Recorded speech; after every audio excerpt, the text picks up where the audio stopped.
आप सभी के समक्ष रखने का मुझे समय दिया। ऐसे आज के इस कार्यक्रम के आयोजक परम पूजनीय परमादरणीय श्रद्धेय बाबा जी, मंच पर उपस्थित हर एक विद्वान जिन्होंने बचपन से लेकर मेरे ऊपर हर एक तरीके से विद्या का हाथ रखा हो या प्रेम का हाथ रखा हो, ऐसे सभा में उपस्थित संत महंत तपस्वी और सभी ईश्वर प्रेमी सद्भक्तों को सादर दंडवत प्रणाम। आज हम और आप इस भव्य और दिव्य कार्यक्रम का आनंद लेने के लिए उपस्थित हुए हैं, कारण आज यहाँ पर एक नहीं दो जीव अपने आप को सर्वज्ञ श्री चक्रधर स्वामी जी के तत्व ज्ञान के अनुरूप संसार की भौतिक वस्तुओं का त्याग करते हुए, प्रापंचिक वस्तुओं का त्याग करते हुए ईश्वर को अपने आप को समर्पित करने जा रहे हैं। मैं तो कहती हूँ काटावेड़ा गांव का आज भाग्य उमट कर आया है, और सिर्फ काटावेड़ा गांव का नहीं, संपूर्ण महाराष्ट्र का आज भाग्य उमट कर आया है कि आज सर्वज्ञ श्री चक्रधर स्वामी जी के तत्व ज्ञान का प्रत्यक्ष रूप से अनुकरण किया जा रहा है। हमें अभिमान है। किसी ने बड़ी सुंदर बात कही है, आम्हाला अभिमान आहे महाराष्ट्रीय असण्याचा, आम्हाला गर्व आहे मराठी भाषेचा, आम्ही जपतो आमची संस्कृती कारण आमची निष्ठा आहे आमच्या मातीशी। ये बात एक महाराष्ट्र के कवि ने नहीं बल्कि वियतनाम में बैठे एक व्यक्ति ने कही। जब वियतनाम के एक फॉरेन मिनिस्टर भारतीय दौरे पर आए तो जब वो यहाँ से जाने लगे तो उन्होंने यहाँ की मिट्टी को उठा लिया, और जब उन्होंने मिट्टी को उठाया तो बड़े चुपके से उस मिट्टी को उन्होंने उठाया। एक न्यूज रिपोर्टर की ध्यान उनके ऊपर गया।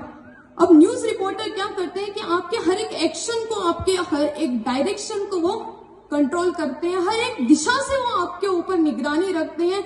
जैसे ही उन्होंने देखा कि ये फॉरेन मिनिस्टर क्या कर रहे हैं, इनको क्या जरूरत पड़ी कि मिट्टी उठा रहे हैं, बैग में पैक कर रहे हैं, रहा नहीं गया, प्रश्न पूछा, सर आप ये क्या कर रहे हो? तो वो कहते हैं इस मिट्टी को मैं अपने देश की मिट्टी में जाकर मिला लूंगा ताकि मेरे देश में भी भारत जैसे यशस्वी, तपस्वी और विद्वान जन्म ले। ये कोई साधारण बात नहीं थी, ये महाराष्ट्र का गर्व था। ये कोई साधारण बात नहीं थी, ये महाराष्ट्र का गर्व था कि यहाँ की मिट्टी को उठाकर वो वियतनाम में लेकर गए।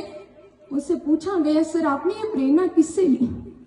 आप किस विभूति से इतना प्रेरित हुए कि आपके मन में ये संकल्प जागरूक हुआ कि मैं इस मिट्टी को लेकर जाऊं? कहते हैं मैंने यहाँ पर एक छत्रपति शिवाजी महाराज का नाम सुना था। जब ये लेख मेरे पढ़ने में आया, मेरे मन में विचार आया, अभी तो आप छत्रपति शिवाजी महाराज को जानते थे तो आपने इस मिट्टी को मुट्ठी में भर लिया। अरे आप हमारे सर्वज्ञ को जानते तो आप इस मिट्टी के साथ क्या कुछ कर जाते। ये साधारण मिट्टी नहीं है, ये वही मिट्टी है जो महिम भट्ट, इतने रॉयल फैमिली से बिलोंग करने वाले, शाही परिवार से बिलोंग करने वाले, शास्त्र पुराण महिम भट्ट जब शौच के लिए गए, हाथ धोए, कुछ पानी की बूंदे उस मिट्टी के ठेले पर गिरी, वो ठेला रहा नहीं, गल गया। मन में विचार आया, अरे जो अभी था उसका अस्तित्व ही समाप्त हो गया। एक दिन मेरा तन भी इस मिट्टी के ठेले की तरह गल जाएगा, फिर मैं इस संसार में रहकर क्या करूं? फिर क्यों मैं अपने इस संसार के अंदर अपने इस जीवन को समाप्त करूं? तत्क्षण में एक मिट्टी के ठेले ने महिम भट्ट जी के मन में उथल मचा दी। रहा नहीं जा रहा। अंतरात्मा से और एक महिम भट्ट प्रकट हो गए, समझाने लगे, शांत मन से सोचने की सीख देने लगे कि महिम भट्ट कुछ तो करो, अरे कुछ तो निर्णय लो। व्यक्ति करता क्या है, बहुत कुछ समझ आए तब भी निर्णय नहीं लेता। हमें बहुत समझाने वाला भी सामने खड़ा होगा, अरे भाई कर कर कर, लेकिन हम अंतिम तक निर्णय नहीं लेते। लेकिन अंतरात्मा से जब महिम भट्ट आए, वो उन्हें सीख देने लगे, शांत मन से सोचने का विचार देने लगे। अरे तुम बोधवंत हो, तुम्हें परमेश्वर का ज्ञान हो चुका है, जिस साधन दाता का ज्ञान तुम्हें हुआ है, आज वो अवतार तुम्हारे सम्मुख है। अरे तुम्हें किसी पंडित के मुख से ज्ञान नहीं हुआ, किसी पुस्तक या पोथी से ज्ञान नहीं हुआ, आज साक्षात सर्वज्ञ श्री चक्रधर स्वामी के मुखारविंद से तुम्हें ज्ञान हुआ है। ये वो ज्ञान है जो सृष्टि के आरंभ में सूर्य को मिला था। ये वही ज्ञान है जो कुरुक्षेत्र की भूमि पर भगवान श्री कृष्ण ने अर्जुन को दिया था। ये वही ज्ञान है जो श्री दत्तात्रेय महाराज ने यदुराजा को दिया था। महिम भट्ट अपने मस्तिष्क को हिलाते, अरे क्या हो गया, आज से पहला महिम भट्ट अलग था, लेकिन आज इतना संकल्प विकल्प करने वाला महिम भट्ट कहां से आ गया, मेरे अंदर इतनी उथल क्यों मच गई। बार बार विचार करने लगे, बार बार, लेकिन अंतिम में उन्होंने निर्णय ले लिया कि अब मैं घर का त्याग करूंगा और परमेश्वर का अनुसरण लूंगा। लेकिन कैसा त्याग, अब भी विचार करने में लगे हैं। सारी व्यवस्था करूंगा, 1 साल में सारी व्यवस्था दरबार की करूंगा, फिर संन्यास आश्रम की ओर जाऊंगा। लेकिन फिर मन में विचार आया, नहीं 1 साल बहुत है। फिर मन में विचार आया, अरे 6 महीने। फिर एक विचार कहने लगा, अरे 6 महीने बहुत है। फिर मन में विचार आता है कि 15 दिन में, अगर 15 दिन में मुझे सांप ने काट लिया, नहीं अब मैं इसी क्षण जाऊंगा, इसी क्षण मैं सर्वज्ञ श्री चक्रधर स्वामी जी के तत्व ज्ञान का अनुकरण करूंगा। और महिम भट्ट जी ने एक मिट्टी के ठेले ने उनके जीवन में इतना बड़ा परिवर्तन कर दिया कि तत्क्षण के अंदर महिम भट्ट पीछे की ओर नहीं गए, बल्कि श्री प्रभु बाबा की ओर निकल गए।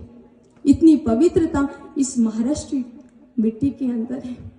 एक कवि ने बड़ी सुंदर बात कही है, कहते हैं, put a stone in water it will not melt, but the longer it stays in the water the longer it will be protected from the scorching heat of the सन।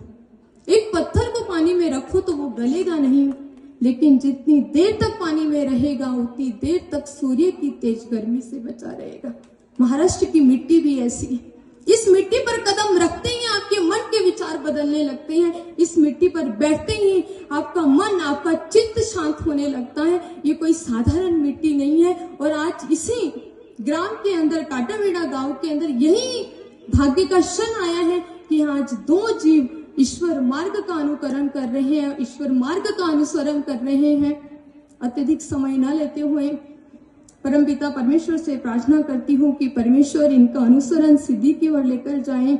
विद्वान लोगों के समक्ष अपने वक्तव्यों को रखते समय मुझसे अनेक प्रकार की गलतियां हुई, उदार अंतकरण से मेरी गलतियों को क्षमा करें।